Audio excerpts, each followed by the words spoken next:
مساء الخير، مساء النور، واش حوالكم؟ ان شاء الله تكونوا لاباس وبخير عليكم.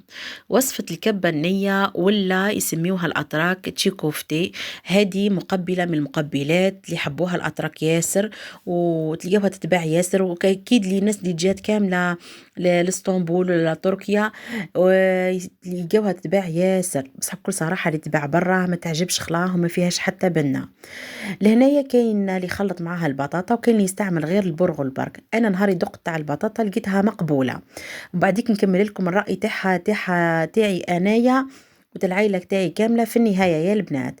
نروحوا المقادير تاعها، ما تستعملوش المقادير تاعي انايا لخاطر جاتني ياسر يا البنات، جاتني كارثه او تقول راح نوكل عرس.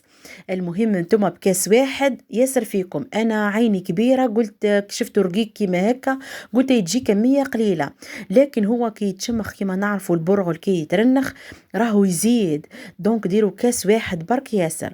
راح نعطيكم ونكتب لكم من فوق المقادير تاع كاس واحد برك، يعني اللي حب يجربها هذه الوصفه يدير بكاس واحد تكفيه. لهنا الوصفة الأصلية بالبرغل الأسمر، بصح اللي ما يلقاش البرغل الأسمر يقدر يستعمل البرغل الأبيض الناعمة، الناعم مش المدقدق، الناعم هذاك اللي جاي كيما الكسكسي هك، هذاك هو اللي ديروه. ديروا كاس برغل ناعم مع كاس ولا كاس ونص هكا ما سخون يكون يغلي، وخليوا البرغل تاعكم يشرب هذاك الماء سخون، غطيوه وخليوه على جهه يشرب الماء سخون. دركا واش نحتاجو باش نخلطوا مع البرغل تاعنا؟ انا هنا ديت 3 حبات بطاطا، انتم ديو حبه ولا حبتين ياسر فيكم، يعني غلبوا شوي البطاطا باش تجيكم بنينه. ياسر فيكم يعني هكا 2 حبات بطاطا، غليوهم في الماء والملح وصفيوهم ودوك ترحيو كلش مع بعضها. ديروا البطاطا كيما قلت لكم غليوها. نحتاجوا راس بصل ما يكونش كبير ياسر، البصل تاعكم كيف كيف ارحيوه، صفيوه من الماء باش ما يبقاش حاكم الماء تاعو. وديروا طماطم حبه برك ياسر فيكم، حبه طماطم ياسر فيكم. ديروا سنه توم ولا سنتين ياسر كذلك. ديروا 4 كاس زيت، حنكتب لكم كنت قلت لكم المقادير غير تاع كاس واحد. 4 كاس زيت، 4 كبس دبس الرمان، دبس الرمان الوصفة لازم تكون فيها دبس الرمان. وديروا مغرف، تحتاج مغرف تاع معجون الفلفل الحلو او الحار، معجون الفلفل الحلو او الحار. ديروا مغرف هكا تاع ماكله. ديروا كذلك مغرف تاع ماكله مش معمره سوا، انا قلت لكم تاعي كونتيتي كبيره. مغرف مش معمره تاع ماكله طماطم مصبره لازم تكون فيها كذلك. نروحوا درك للتوابل، التوابل تاعنا تحطوا تميكسيو هذا كلش، تزيدوا لها التوابل تاعهم. هما يستعملوا الانواع تاع الفلافل اليابسه اللي هي الاحمر، فلفل احمر يابس، الايزوتا دوكا نوع من الفلفل حتى هو بصح يجي اللون تاعو اسود البنات وحار. فلفل هو نوع من الفلفل بصح اللون تاعو اسود وحار. وكذلك نوع تاني يعني هم مكتوبين نعطيلكم الأكياس تاعهم من المرة الأولى. السماك هذاك على ما أظن، السماك لا ما غلطتش، عاودوا برك المرة الأولى ودوك نكتب لكم البنات، أنني أول مرة نجربها في الدار هذه الكبة النية.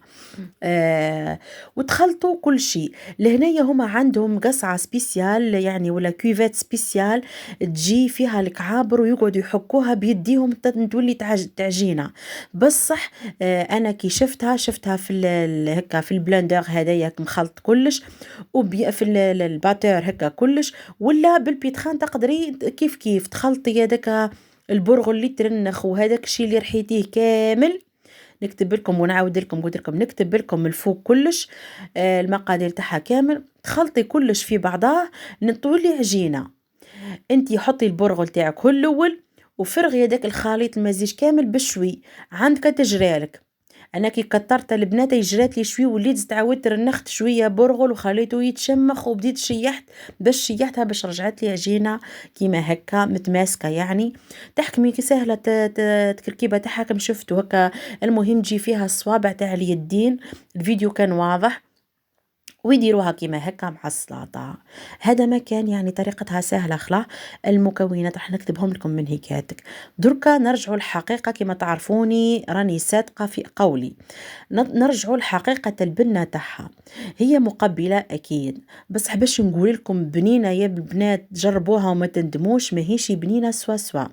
بالبطاطا تتكل أحسن، يعني تقدري تاكليها البطاطا تتكل أحسن من اللي تتباع برا غير برغل، يعني تجي صامتة بكل صراحة، بصح كي تزيدي لها البطاطا وتزاودي شوية البطاطا على البرغل تجي شوية بنينة، شوية يعني مش بنينة خلا خلا خلا نقول لكم يعني وصفة سحرية لا.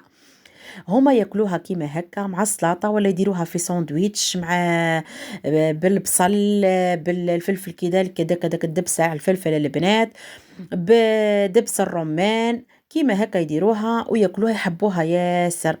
انا درتها لكم كوصفه تركيه، ديما تقولوا لي الاطباق التركيه والوصفات التركيه، هاني شاركتها معاكم.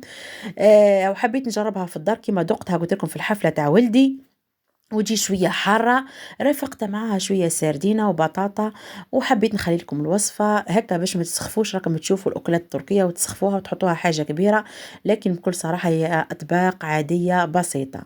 شاركت معاكم الوصفة إن شاء الله تكون نالت إعجابكم، ونلتقى إن شاء الله في فيديو آخر، مع ألف سلامة.